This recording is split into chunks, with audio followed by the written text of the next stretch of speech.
Bien, chicos, ya pasaron 5 minutos con el minuto que les robé. Bien, continuamos con la clase. Ok, entonces, nos hemos quedado con el tejido conectivo propiamente dicho, el que se encuentra a manera de relleno entre las estructuras. El tejido conectivo laxo, con lo que vienen a ser las fibras colágenas, bien, y las fibras elásticas, en igual proporción, dándole esa característica de la piel superficial, sobre todo, que mantiene cierta elasticidad, cierta resistencia. El tejido conectivo denso, bien, se caracteriza por presentar abundantes fibras colágenas. Le coloco dos flechas a las fibras colágenas. Bien, el denso irregular por aquí, de igual manera el denso regular. Tienen una gran cantidad de fibras colágenas. La diferencia, su propio nombre lo indica, irregular porque las fibras no están en orden, se encuentran de manera desordenada. En cambio, en el regular vamos a encontrar fibras bien, bastante ordenaditas entre sí. ¿Dónde encontramos a cada una de ellas? El denso irregular se encuentra en la dermis profunda. Si ustedes intentan agarrar un poco más profundo la piel, van a notar que ya no se estira con la misma facilidad. Ustedes quizás hayan visto que algunas personas en el circo, por ejemplo, se atraviesan con garfios la espalda y se pueden sostener mediante estos garfios, es porque los garfios atraviesan tejido conectivo denso irregular y las fibras colágenas otorgan resistencia. Bien. El denso regular, ¿dónde lo encontramos? A nivel de los ligamentos, a nivel de los tendones. Por ejemplo, a nivel de la mano, para poder cerrar con bastante fuerza la mano, existe una serie de ligamentos que van pasando entre los dedos y se juntan justo por el centro del brazo. Si tú presionas ligeramente este punto, vas a notar cómo los dedos se cierran ligeramente. Ahí estás tocando a uno de estos ligamentos con tejido conectivo, ¿bien? De tipo denso regular, abundantes fibras colágenas. Si por ahí sufres un estiramiento, una rotura del ligamento, vas a notar como que ya no tienes mucha fuerza. Intentas sostener una taza, levantar un vaso, ya no puedes generar mucha presión, bien, hasta que el tejido se repare. El tejido conectivo elástico, su propio nombre lo indica, bien presenta abundantes fibras elásticas. Gracias a eso, es un tejido que se estira mucho. ¿Y dónde vamos a encontrar esto? A nivel, por ejemplo, dentro de las arterias, en el lumen. Como las arterias transportan sangre a alta presión, a altas velocidades, para evitar que las arterias revienten por esa presión, tienen abundante tejido conectivo elástico, pero esto a su vez dificulta el proceso de inyecciones. Por ejemplo, cuando te van a sacar sangre, cuando van a inyectarte alguna sustancia, siempre lo hacen a una vena. Las venas no tienen tejido conectivo elástico. Entonces, entra la aguja, presiona la vena y sin ningún problema lo atraviesa. Bien, te sacan sangre o te inyectan algo. Pero si lo van a hacer con una arteria, lo tiene que hacer un médico especialista. Al momento que van a intentar atravesar la arteria, como tiene tejido conectivo elástico, la arteria se estira, cede como si fuese una liga. Entonces la aguja está presionando ese tejido, ¿bien? Y luego la arteria, como toda liga, regresa a su forma y la aguja lo ha atravesado completamente, generándote una ruptura arterial, lo cual es peligroso. Por eso solamente médicos especialistas atraviesan arterias, ¿bien? Ahí tenemos al tejido conectivo propiamente dicho, un tejido de relleno. Ahora, en cuanto al tejido conectivo especializado, ahora sí, diferentes tejidos, vamos a encontrarlo bajo la forma de tejido adiposo. Este tejido se caracteriza por presentar ya sea un solo lóculo, una sola gotita de lo que viene a ser grasas, o puede presentar varios lóculos, varias gotitas de grasa. Ahí tenemos el tejido unilocular, bien, o también llamado el adiposo blanco, y tenemos el tejido multilocular, o también conocido como el adiposo pardo o marrón. Diferencias. El unilocular, la grasa blanca, es la más común que todos nosotros presentamos y es una grasa que se utiliza tanto de reserva como de protección y también como aislante térmico. Bien, esta grasa es de difícil aprovechamiento, por eso que cuando tú quieres aprovechar esta grasa, bajar la panza, bajar los brazos, todo ello, te va a costar mucho esfuerzo. Al cuerpo le cuesta degradar cuando las gotas se encuentran de manera una sola grande, bien de grasita. En cambio, cuando las gotas se encuentran pequeñas, el cuerpo rápidamente lo aprovecha. El multilocular, la grasa parda, lo vamos a encontrar a nivel de los recién nacidos. Recuerdan que estos organismos crecen muy rápido, las células necesitan abundante energía, lo aprovechan de estas reservas y también lo vamos a encontrar en deportistas calificados, por ejemplo, un maratonista calificado a nivel de las piernas. Va a presentar tejido adiposo pardo o marrón, lo que puede aprovechar rápidamente para obtener energía en el proceso. Bien. Luego encontramos tejido cartilaginoso. Tanto el tejido cartilaginoso como el tejido óseo están cubiertos por una membrana. Esta membrana en el tejido cartilaginoso se le conoce como el pericondrio. Recuerda que condrio es cartílago, referente al cartílago. Debajo del pericondrio encontramos a los condroblastos. Los condroblastos vienen a ser células jóvenes que van a formar el cartílago, van a liberar fibras de colágeno, fibras elásticas y dependiendo de esa combinación va a dar origen al tipo de cartílago. Una vez que los condroblastos han formado el cartílago, se almacenan en unos espacios conocidos como lagunas y los condroblastos se convierten en condrocitos, células maduras del tejido cartilaginoso. ¿Qué están haciendo los condrocitos en estas lagunas? A estas lagunas también se le conoce como condroplastos o también llamado condroceles. ¿Bien? ¿Qué hacen ahí? Están esperando una de dos, o a que te rompas algo o a que crezcas. Supongamos que te rompes la nariz, te desvías el tabique. Al momento que se ha fisurado el tejido cartilaginoso, se hizo una apertura por aquí, los condrocitos rápidamente regresan a la forma de condroblastos. Vuelven a formar el tejido, van a rellenar este espacio con las fibras que van liberando, terminan de rellenar el espacio y otra vez se convierten en condrocitos almacenándose a nivel de los condroplastos o condroceles. Por eso, chicos, que cuando ustedes se han roto la nariz, tienen la nariz desviada, rápidamente regresarlo a su sitio, porque los condrocitos van a estar rellenando el espacio bajo la forma de condroblastos. Si la nariz quedó chueca, el cartílago ya se rellenó, va a quedar así chueco hasta que te hagan una cirugía para poder quitar ese cartílago en exceso. Ahora, dependiendo de la cantidad de fibras que se van a liberar, dependiendo del tipo de fibras, encontramos al cartílago hialino, el cual presenta abundantes fibras colágenas. Bien. Esto lo encontramos en el cartílago blanquecino, que le da la forma a la nariz, el que se encuentra entre los huesos formando las articulaciones. Tenemos después al cartílago elástico con sus fibras elásticas, lo que lo vamos a encontrar, por ejemplo, en el pabellón auricular, cuando te jalan la oreja o cuando, por ejemplo, te atraviesas con el arete, notas cierta elasticidad. Bien, es el cartílago elástico. Después encontramos al cartílago fibroso, el cual está formado por una gran cantidad de fibras colágenas. Le coloco hasta 3 flechitas de fibras colágenas. Le da una alta resistencia y este cartílago fibroso únicamente lo encontramos en los discos intervertebrales, esos discos que están entre las vértebras. Recordar, señores, que el colágeno es algo que nosotros cuando somos jóvenes lo formamos fácilmente, por eso que mantenemos la piel tersa, la piel bastante joven.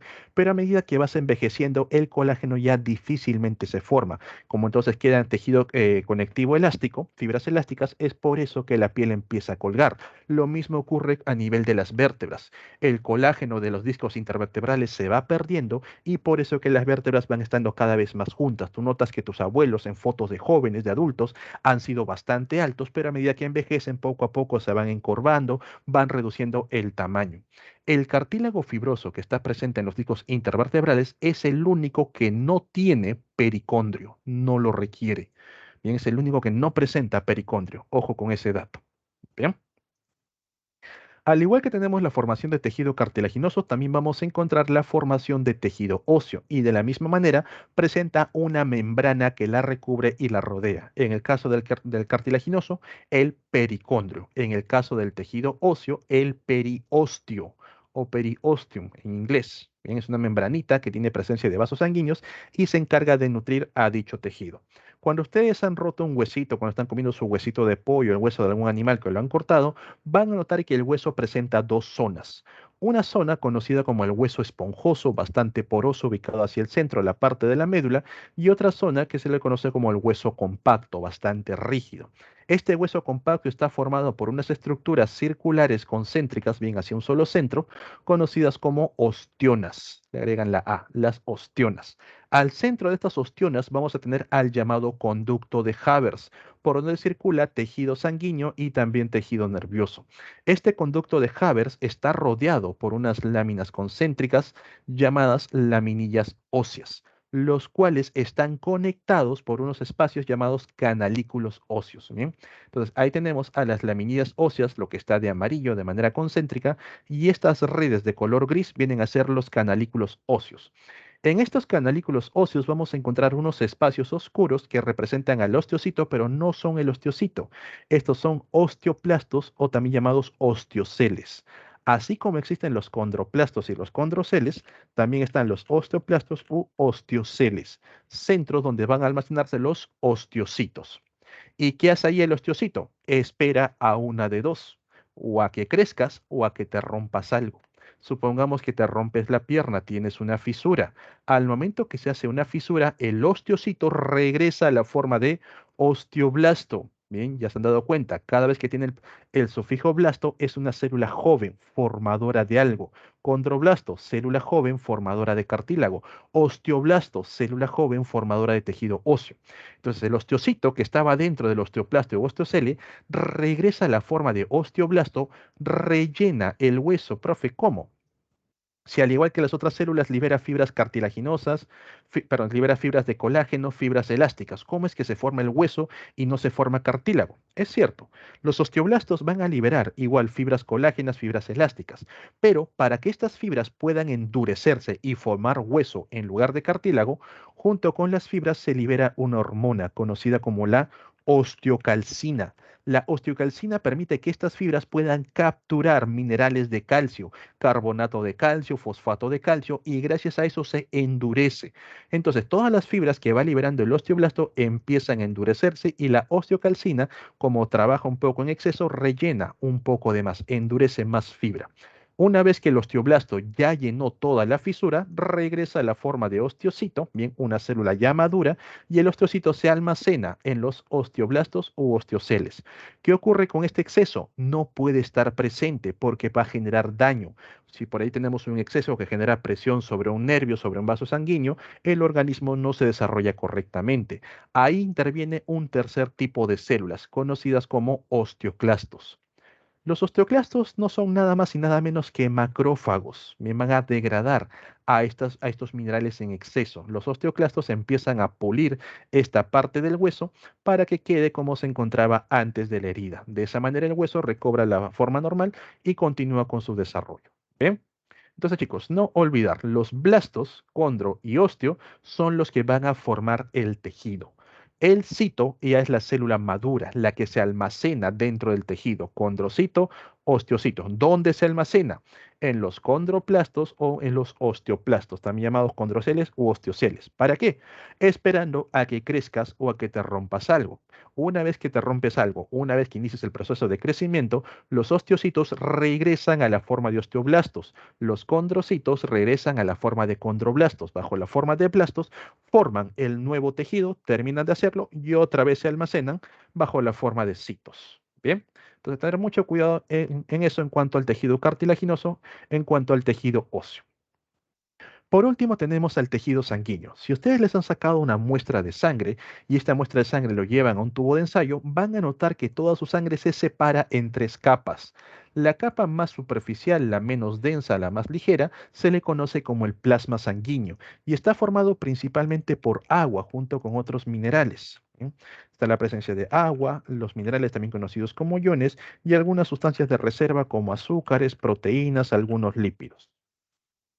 Lo más profundo que vamos a encontrar vienen a ser a los glóbulos rojos, también conocidos como eritrocitos. En estos glóbulos rojos vamos a encontrar que dichas células bien no tienen presencia de núcleo, no tienen núcleo. Son células anucleadas, por eso tienen la forma bicóncava, por el espacio donde debe estar el núcleo, pero tampoco presentan mitocondrias. ¿Y eso por qué? Porque los glóbulos rojos se encargan del transporte de gases, y si tuviesen mitocondrias, pues tendrían problemas para transportar los gases, ya que lo consumirían en el proceso. En la parte que se encuentra entre ambas capas, entre el plasma y los glóbulos rojos, en esta pequeña capita, encontramos a los glóbulos blancos y las plaquetas. Aquí vamos a encontrar a los neutrófilos, eosinófilos, basófilos, también conocidos como los granulocitos. Encontramos también a los monocitos, que vienen a ser los macrófagos, y a los linfocitos T y a los linfocitos B. Básicamente todas nuestras células de defensa, junto con las plaquetas, las cuales participan en el proceso de coagulación. Bien, entonces todo esto pertenece al tejido conectivo. Cambiando ahora sí de tejido, pasamos al tejido muscular. El tejido muscular está formado por fibras musculares, las cuales a su vez están formados por miofilamentos, que están formados por miofibrillas. Bien, aquí están las fibras, los miofilamentos, las miofibrillas, y estos a su vez están formados por la unidad básica, los sarcómeros. Estos sarcómeros están compuestos por un eje o conocido como línea Z, entre las cuales encontramos a unas proteínas con capacidad contráctil, proteínas de actina y proteínas de miosina. Las proteínas de actina se encuentran ancladas al eje Z, lo pueden ver por aquí, y las proteínas de miosina se encuentran entre las proteínas de actina. Entonces, cuando nosotros vamos a realizar un proceso de contracción, las fibras musculares van a necesitar energía bajo la forma de ATP, iones calcio, el calcio más 2 y también iones magnesio. Recién con estos tres componentes la proteína, perdón, la fibra puede contraerse.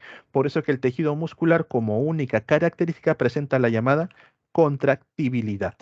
Solamente se contrae. El tejido muscular no empuja, no se estira. Si yo quiero cerrar mi mano, las células de la palma de la mano se contraen. Si yo quiero abrir mi mano, las células que se encuentran por detrás de la palma son las que se contraen.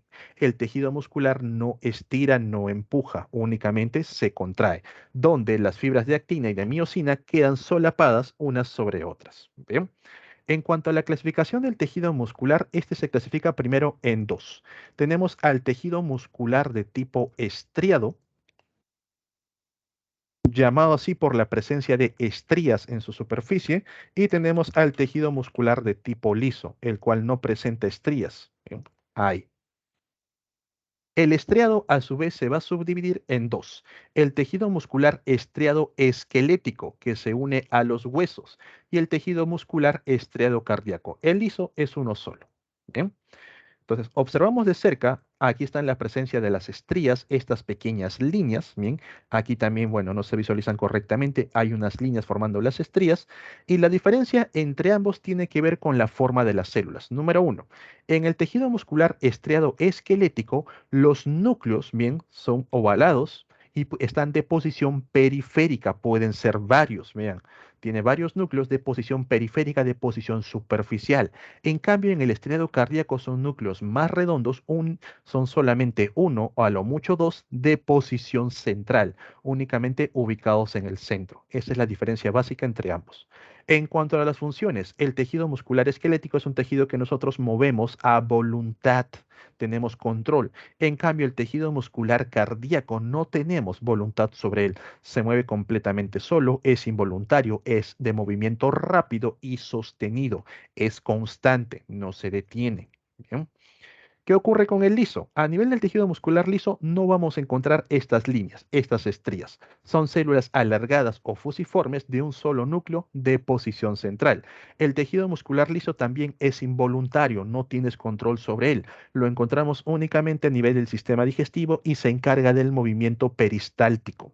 Este tejido muscular liso es de movimiento lento y de movimiento sostenido, de movimiento continuo. Ustedes cuando van a comer cualquier tipo de alimento, una vez que pasa de la garganta, no tienen control alguno. El tejido muscular liso se encarga de que todo ese alimento vaya pasando por todos los órganos del sistema digestivo hasta que finalmente es evacuado a través del ano.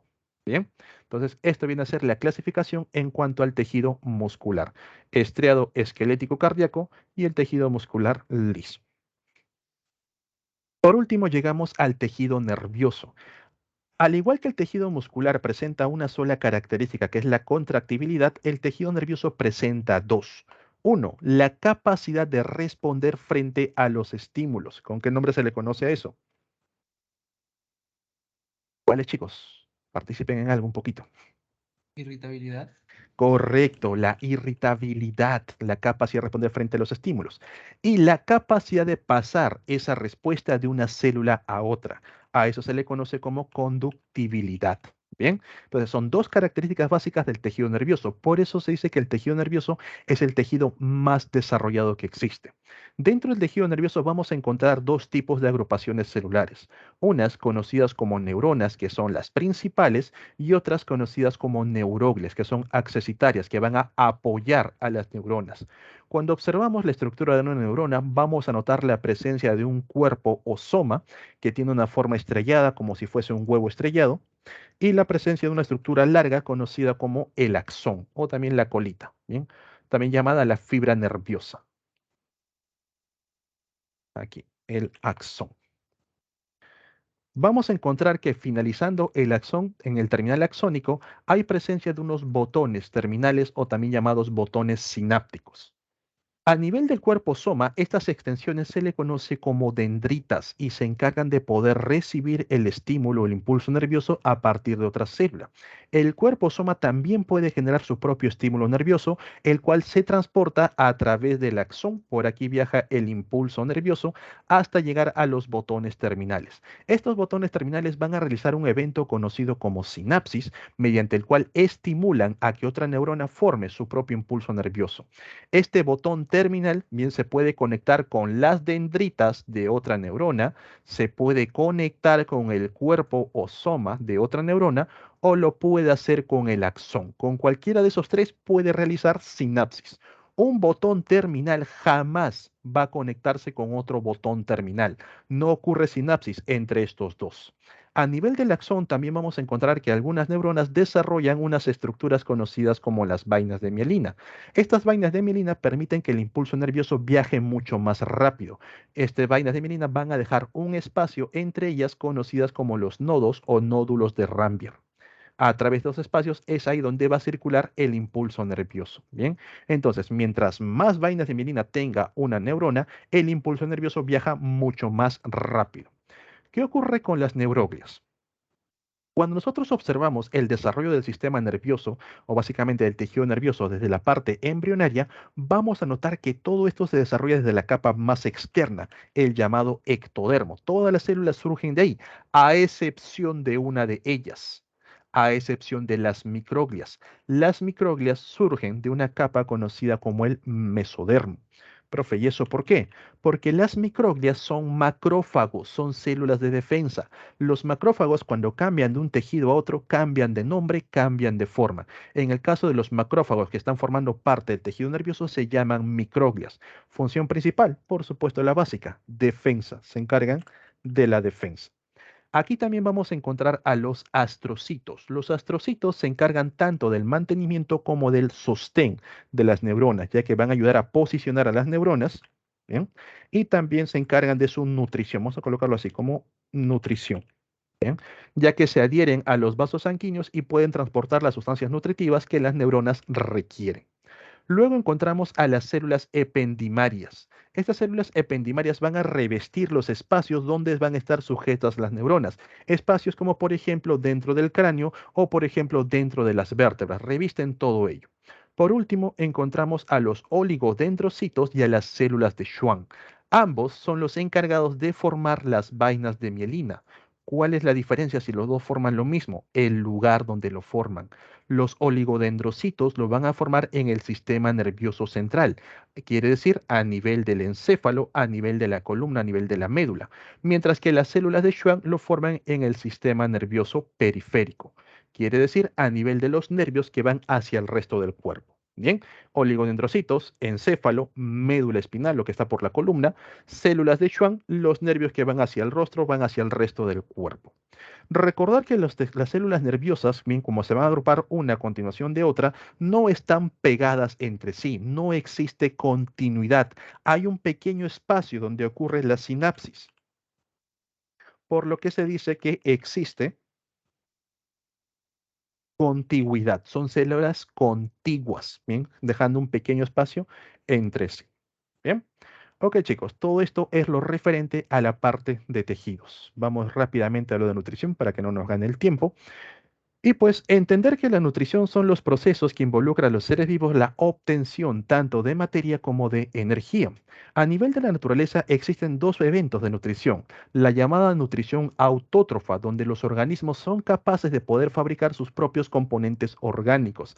Tal es el caso de las plantas y algunas bacterias que realizan la fotosíntesis, bien convirtiendo la materia inorgánica en materia orgánica, básicamente el CO2. pero también tenemos a la nutrición heterótrofa, donde los organismos bien van a poder aprovechar los compuestos orgánicos de otros seres vivos, básicamente seres vivos que consumen a otros seres vivos. La nutrición heterótrofa se subdivide a su vez en dos. Tenemos a los organismos holozoicos, aquellos que gracias a un sistema digestivo pueden convertir la materia compleja conocida como alimento en nutriente. Bien, gracias al sistema digestivo que presentan. En cambio, los saprófagos no. Ellos no cuentan con un sistema digestivo. Ellos de manera externa, mediante la liberación de enzimas, mediante lo que vienen a ser las condiciones climáticas, esperan a que la materia orgánica compleja, el alimento, se convierta en nutrientes. Tal es el caso de los hongos y las bacterias. Y aquí ten mucho cuidado, ¿bien? Muchos autores señalan que los saprófagos son aquellos que se alimentan de animales en descomposición, lo cual es correcto, pero eso hace que muchos estudiantes se confundan y piensen que los carroñeros son saprófagos. Si, por ejemplo, te colocan, tenemos un gallinazo que se está alimentando de una paloma muerta, ¿qué tipo de nutrición presenta? Automáticamente es heterótrofo, un ser vivo que consume otro ser vivo, pero es de tipo holozoico. Bien, los carroñeros se caracterizan por consumir animales recientemente muertos. Bien, el término carroñero es porque no matan, esperan que el animal muera. Entonces, este animal consume pedazos grandes de carne y su sistema digestivo se encarga de transformar esta materia compleja, el alimento, a la forma de nutriente. Bien, como saprófagos, chicos, tenemos básicamente hongos y bacterias. Tener mucho cuidado con los carroñeros así. Bien, los carroñeros son holozoicos. Bien, vamos con la primera parte, la nutrición autótrofa. ¿Preguntas? ¿Todo bien? Ok. Wow, me han colocado todo en una sola. Bueno. En la nutrición autótrofa tenemos el caso de la fotosíntesis. Ya desde el colegio ustedes conocen la fórmula general de la fotosíntesis, donde a partir de 6 moléculas del CO2 con la suficiente cantidad de agua y gracias a la energía luminosa captada por la clorofila, se van a formar moléculas de glucosa, liberando oxígeno en el proceso y liberando el agua en desecho. Bien, pero esto nos lleva a pensar a que únicamente por fotosíntesis se van a formar azúcares, lo cual es falso. Por fotosíntesis, las plantas pueden formar cualquier tipo de nutrientes. Pueden formar azúcares, pueden formar proteínas, pueden formar lípidos, lo que ellas quieran. Bien. La fotosíntesis se va a llevar a cabo en dos etapas, la llamada fase luminosa a nivel del tilacoides y la fase oscura a nivel del estroma. Recordando un poco la estructura que vimos en la clase anterior, dentro de los cloroplastos, bien vamos a encontrar la capa más externa, la membrana externa, la capa más interna, membrana interna, y esta membrana interna es la que forma los pliegues. A esos pliegues se les conoce como tilacoides, los cuales pueden estar agrupados en sí, a esto se le conoce como grana, o pueden estar conectando, bien tilacoides intergrana, pero siguen siendo tilacoides. Ahí vamos a encontrar a la clorofila. El resto del espacio se le conoce como el estroma, donde hay presencia de un ADN de tipo circular, ribosoma 70S. Bien, entonces la fase luminosa ocurre en el tilacoides y la fase oscura a nivel del estroma. Vamos con la fase luminosa, fotosíntesis de la fase luminosa. Nos ubicamos a nivel del tilacoides, que está por aquí, y vamos a encontrar la presencia de los llamados fotosistemas.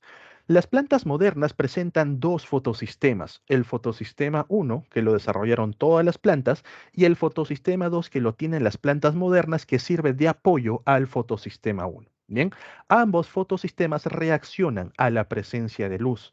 Vamos a iniciar con el fotosistema 2. Atentos por aquí.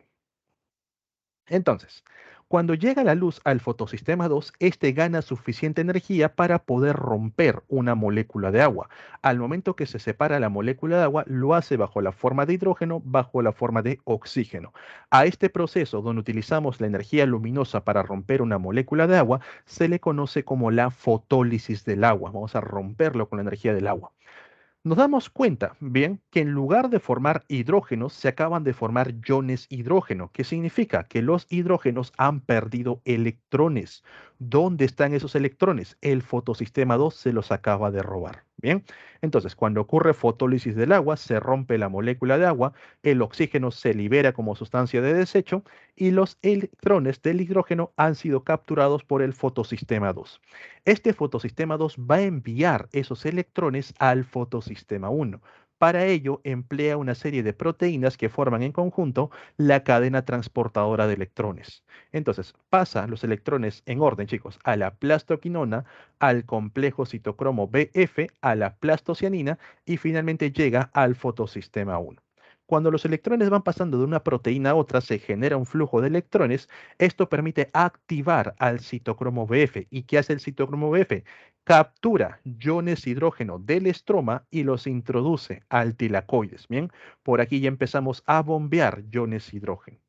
El fotosistema 1 produce sus propios electrones cuando recibe la luz, pero como recibe electrones del fotosistema 2, tiene bastante energía, tiene bastantes electrones. ¿Qué hace con esa cantidad total de electrones? Los envía a la ferredoxina y la ferredoxina tiene suficiente energía para activar a la ferredoxina NAT-reductasa, la cual captura iones hidrógeno junto con los NAT oxidados para formar NAT reducidos. Bien. Entonces, por aquí nos damos cuenta que los iones hidrógeno del estroma o están siendo capturados hacia el interior del tilacoides o están siendo capturados por la ferredoxina NAT-reductasa para formar NAT reducidos. Estamos generando un desbalance. La parte interna se carga de iones hidrógeno y la parte externa pierde iones hidrógeno. Esto permite generar una diferencia de concentración. Como hay una gran cantidad adentro y hay una poca cantidad afuera, los iones hidrógeno tienen que salir para que nuevamente las cantidades estén igualadas. Los iones hidrógeno van a salir únicamente a través de una proteína llamada la ATP sintasa o ATP sintetasa. Estos iones hidrógeno al momento que salen por esta proteína le dan la energía suficiente para que tome a un adenosín de dos fosfatos, le agregue un tercer fosfato y se forme un ATP, un adenosín trifosfato. A este proceso donde tú añades un fosfato a algo, lo estás fosforilando. Y como todo esto depende de la luz, a esto se le conoce como la fotofosforilación. Bien, entonces por aquí teníamos a la llamada fotólisis del agua, el evento donde rompemos una molécula de agua con ayuda de la luz. Y por aquí tenemos a la llamada fotofosforilación, donde empleamos bien a la luz como medio de energía para agregar un grupo fosfato. ¿Ok? Entonces, chicos, no se olviden, cuando los dos fotosistemas trabajan, el fotosistema 2 es apoyo del fotosistema 1 para darle suficientes electrones y gracias a eso se forma el NAT reducido y luego se forma el ATP. Pero ¿qué pasa cuando el fotosistema 2 no trabaja o está ausente?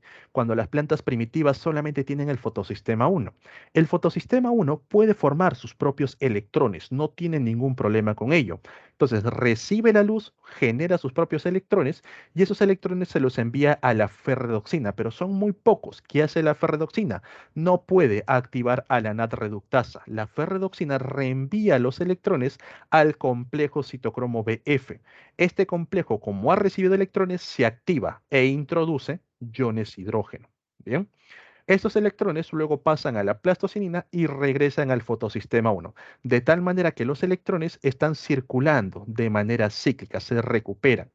Cuando solamente trabaja el fotosistema 1, solo permite ingresar iones hidrógeno, los cuales luego tienen que salir para generar fotofosforilación. Entonces, chicos, en resumen, cuando los dos fotosistemas trabajan, se genera NAT reducidos, ATP y se libera oxígeno.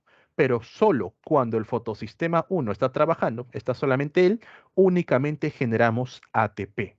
Esa es la diferencia entre la fotosíntesis, bien, la acíclica, en la que va en todo en un solo sentido, y la cíclica, en la que va en un solo, va circulando por aquí los electrones. Bien, tener mucho cuidado que por ahí también les agarran con las preguntas. Ok, entonces, producto de la fase luminosa, nosotros obtuvimos ATPs y obtuvimos NAT reducidos. Estas dos moléculas que ya se encuentran en el estroma van a ser aprovechados para la fase oscura, la que se lleva a cabo en el estroma, y lo encontramos por aquí. Para que se lleve a cabo correctamente la fase oscura es necesario la presencia de tres cosas. Número uno, la molécula que va a capturar al dióxido de carbono, la ribolosa 1,5 bifosfato. Lo han cerrado mal, chicos. La imagen está superpuesta y no puedo modificarla. Bueno. Número dos, el dióxido de carbono que va a ser capturado. Y número 3, para que ambas moléculas puedan agruparse, puedan unirse, necesitamos a una enzima conocida como rubisco. Bien, estos tres tienen que estar presentes para que pueda iniciar la fase oscura. La fase oscura, también conocido como el ciclo Calvin, permite que la ribulosa 1,5 bifosfato, vean que presenta 5 carbonos, capture un sexto carbono. Al momento que se une ese sexto carbono, la molécula se vuelve inestable y se parte en dos. Esta ribulosa 1,5 bifosfato de 5 carbonos capturó su sexto carbono y automáticamente se transforma en dos moléculas del 3-fosfoglicerato. Vean que presenta 3 carbonos. Este fosfoglicerato tiene que transformarse en el gliceraldehído 3-fosfato. Este fosfoglicerato también se le conoce como el fosfoglicerato, la PGA. Mediante transformaciones donde utiliza al ATP, utiliza los NAT reducidos que ganamos de la fase luminosa, se transforma en el gliceraldehído 3-fosfato o el fosfogliceraldehído. Fosfogliceraldehído aldehído, la PEGAL.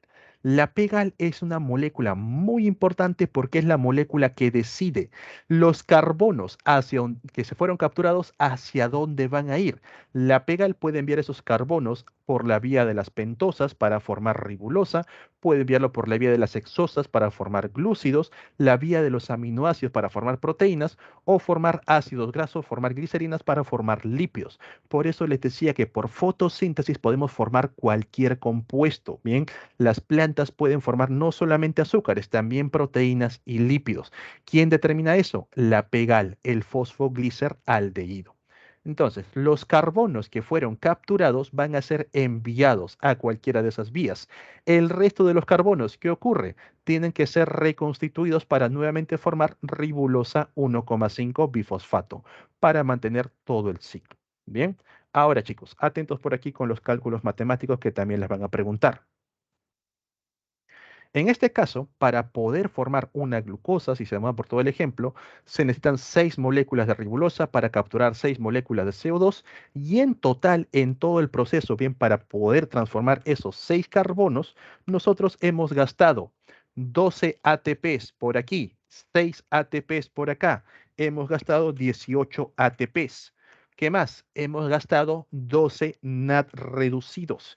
Quiere decir que por cada carbono que vaya a ser capturado y transformado, gastamos 3 ATPs y gastamos 2 NAT reducidos.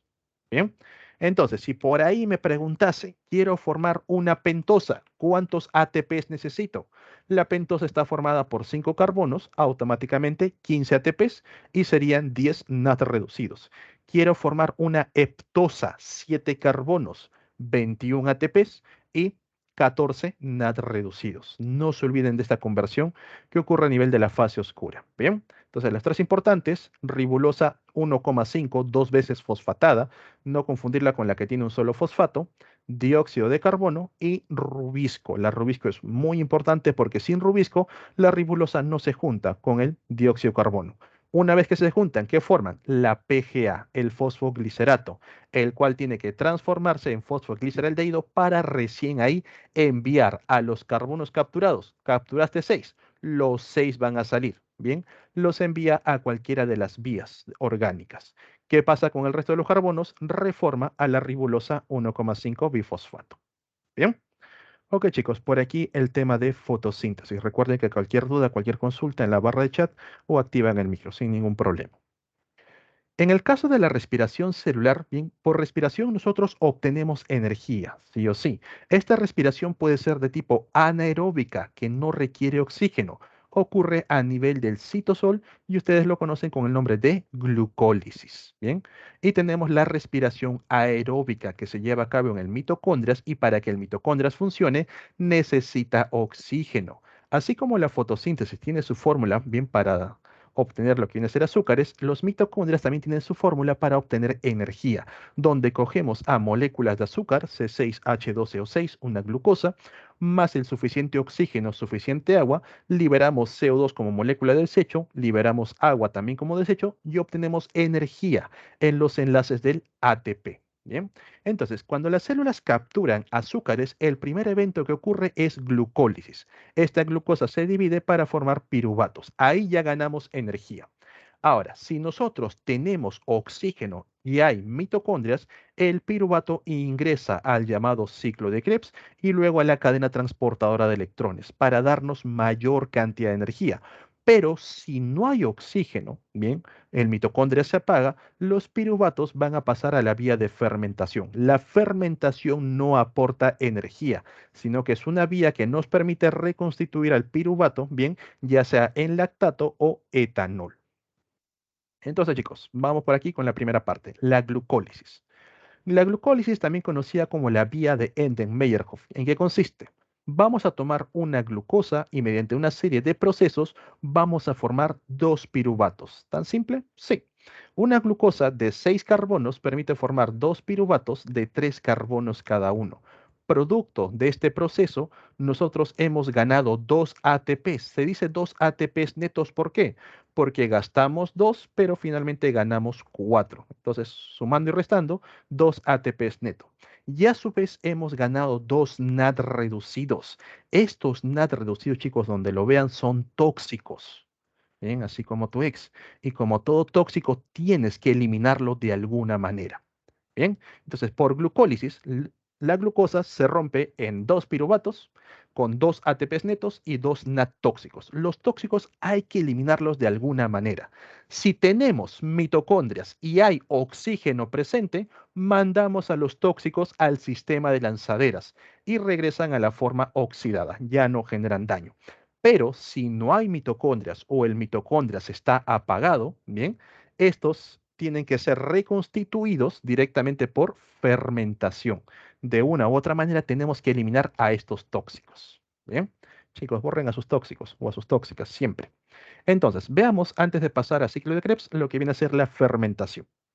Nosotros tenemos dos tipos de fermentación en la naturaleza. La fermentación alcohólica, desarrollada principalmente por los hongos conocidos como levaduras, y la fermentación láctica, bien desarrollada básicamente por nosotros, los organismos en general.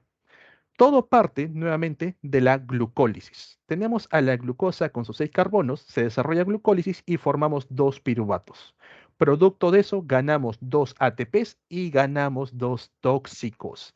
Hay que eliminar a estos tóxicos. ¿Qué hacemos? Tomamos nuevamente al piruvato por aquí, lo reaprovechamos. Este piruvato se convierte en acetaldehído y luego pasa a la forma de etanol. Y aquí interviene una enzima, la alcohol deshidrogenasa, la que va a formar alcohol deshidrogenando al NAD reducido, volviéndolo al NAD oxidado. Bien, bajo esta forma ya no hace daño, como cuando lo conociste. Lo mismo ocurre con la fermentación láctica. Vamos a empezar otra vez con el proceso de glucólisis. Tenemos aquí a la glucosa, realizamos glucólisis, obtenemos dos piruvatos, ganamos dos ATPs y otra vez dos tóxicos. ¿Cómo eliminamos a los tóxicos?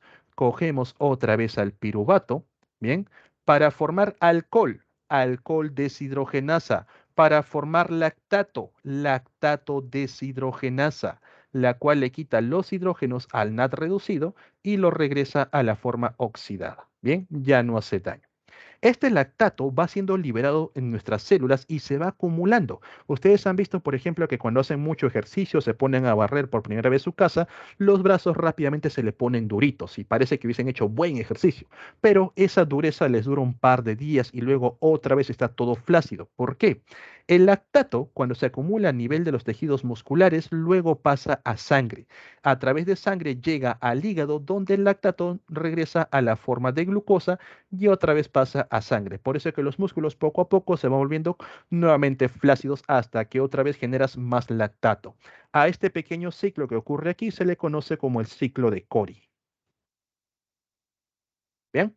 Entonces, chicos, no confundir. Fermentación alcohólica la producen las levaduras, que son hongos, liberando alcohol en el proceso, reaprovechando el piruvato para eliminar a los NAD reducidos. La fermentación láctica la producimos nosotros, los animales en general, aprovechando el piruvato para formar lactato, liberando, bien, perdón, reconvirtiendo el NAD reducido en NAD oxidado, que ya no genera daño. Bien. Pero suponiendo que eres una persona que se oxigena normalmente, una persona cuyos mitocondrias están activos, entonces no tenemos que hacer fermentación. ¿Qué hacemos con el piruvato? ¿Qué hacemos con los NAT reducidos? Lo enviamos al mitocondrias, pero ojo, el piruvato no puede entrar bajo esa forma al mitocondrias. Recuerda que el piruvato presenta 3 carbonos. Bajo la forma de 3 carbonos no puedes entrar. Tienes que tener solamente 2 carbonos. Por eso le quitamos un carbono bajo la forma de CO2. A eso se le conoce como la descarboxilación del piruvato. Producto de esta descarboxilación, mira quién vuelve a aparecer. Otra vez regresa el tóxico. Tenemos un NAT reducido. Bien, vamos a dejarlo por aquí para luego eliminarlo. Tenemos un NAT reducido. El piruvato de 3 carbonos se acaba de convertir en acetil de 2 carbonos. Y este acetil va a ser llevado de la mano por una enzima llamada la coenzima A. Bien. ¿Qué hace la coenzima A? Ahora, como está bajo la forma de acetil, lo toma de la mano y lo lleva al ciclo de Krebs. Chicos, ¿tienen que aprenderse todo el ciclo de Krebs? No, ni les van a preguntar. Si quieren, se lo aprenden. Hay un rap en YouTube. Lo importante es saber, al igual que vimos en la parte de fotosíntesis, quién lo recibe y qué cosa se forma. ¿Quién recibe al acetil? Porque la coenzima viene y lo deja. Lo recibe el oxalacetato. ¿Y qué se forma? El citrato. Luego el citrato se transforma en isocitrato, succinato, fumarato y todo eso, lo que quieran. Realiza una serie de conversiones hasta nuevamente ser oxalacetato. Lo importante es entender el balance. Entonces, por aquí, por cada acetil que ingresa al ciclo de Krebs, vean cuántos NAT tóxicos acabo de formar. Uno por aquí, otro por aquí, otro por aquí. He formado 3 tóxicos, 3 NAT reducidos. Aparece también un nuevo tóxico, un FAT reducido, que también tiene que ser eliminado. Y en todo este proceso del ciclo de Krebs o el ciclo del ácido cítrico, también he generado un GTP, un guanosin trifosfato, el cual equivale energéticamente a un ATP. Bien, entonces por cada acetil que ingresa al ciclo de Krebs, genero 3 NAT, un FAT y un ATP. Bien, entonces, ¿qué hacemos con todo eso? Tenemos una gran cantidad de NATs que están por aquí, están por acá, y también FATs que han sido generados dentro del mitocondrias. Los que estaban afuera, ellos han pasado al sistema de lanzaderas, pero los que se generan por dentro van a pasar a la cadena transportadora de electrones, que lo vamos a ver aquí. Bien, entonces, empezamos con la cadena, los que se generan por dentro. El NAT reducido generado por dentro del mitocondrias va a activar a la NAT reductasa y lo regresa a su forma oxidada, ya no hace daño. La NAD-reductasa captura iones hidrógeno. A su vez, activa al citocromo C, que también captura iones hidrógeno, y activa al citocromo oxidasa, que también captura iones hidrógeno y forma agua. El NAT activa 3 puntos de captura. Bien, finalmente todos esos iones hidrógenos salen a través del ATP para formar, bien, perdón, salen a través de la ATP sintetasa para formar ATP. ¿Ok? Como todo este proceso depende del oxígeno, a esto se le conoce como la fosforilación oxidativa. Y date cuenta, el NAT activó 3 puntos. Bien, vamos con el FAT. El FAT es reconocido por la ubiquinona y regresa a su forma de FAT normal, ya no hace nada. La ubiquinona no captura iones hidrógeno, pero activa al citocromo C, el cual introduce iones hidrógeno y este a su vez activa al citocromo oxidasa, que también introduce iones hidrógeno. Estos iones hidrógeno luego tienen que salir para formar ATP. El NAT activa 3 puntos de captura, el FAT solamente activa 2. Por eso que en el balance energético, por cada NAT que pasa por la cadena transportadora de electrones, nosotros ganamos 3 ATPs, son los 3 puntos de activación. En cambio, por cada FAT que pasa por la cadena transportadora de electrones, nosotros solamente ganamos 2 ATPs. Bien, entonces esto que quede claro como parte de la cadena transportadora de electrones. ¿Qué ocurre con el sistema de lanzaderas? Vamos con el balance energético. Recuerda, hay NATs que se formaron fuera del mitocondrias, bien por glucólisis, pero hay NATs y FATs que se formaron dentro del mitocondrias, uno por descarboxilación del piruvato y otro por ciclo de Krebs. Bien, entonces vamos a marcar un punto de diferencia por aquí.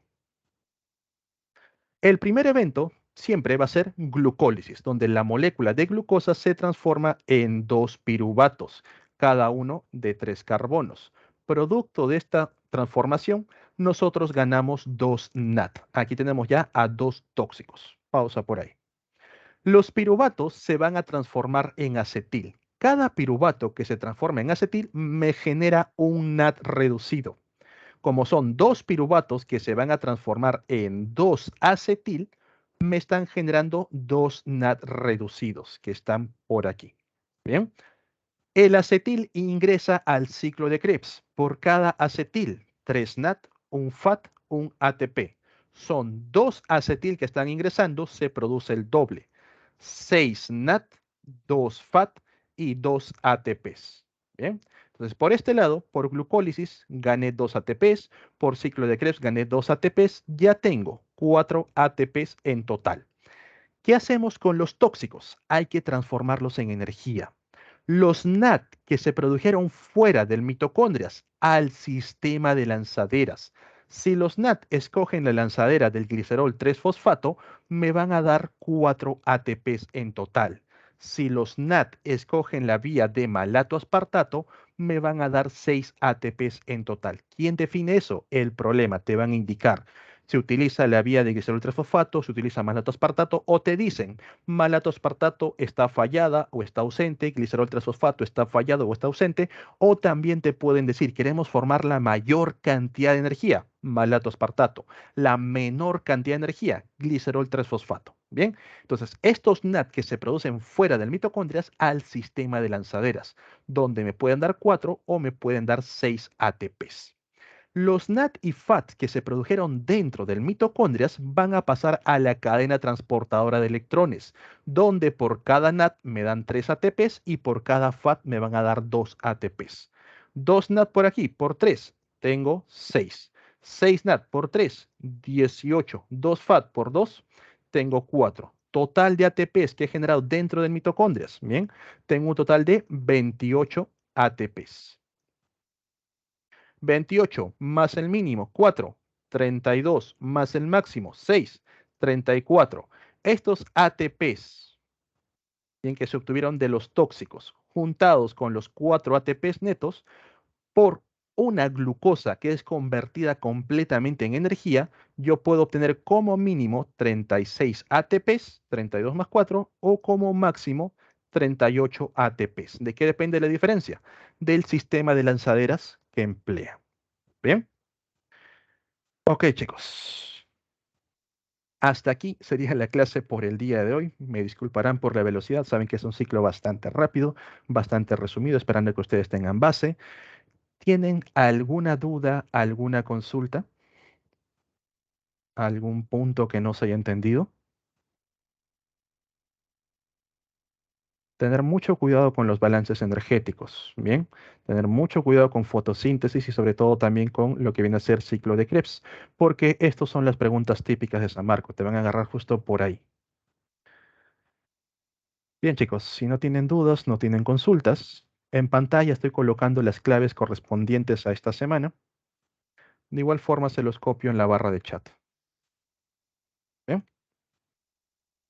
Listo, chicos. Conmigo sería hasta la siguiente semana. Cuídense bastante, estoy un montón. ¿Bien? Chao, chao. Gracias, profesor. Profesor, cuídese. Listo, Profe, cuídense. cuídese. Gracias, profesor. Cuídese.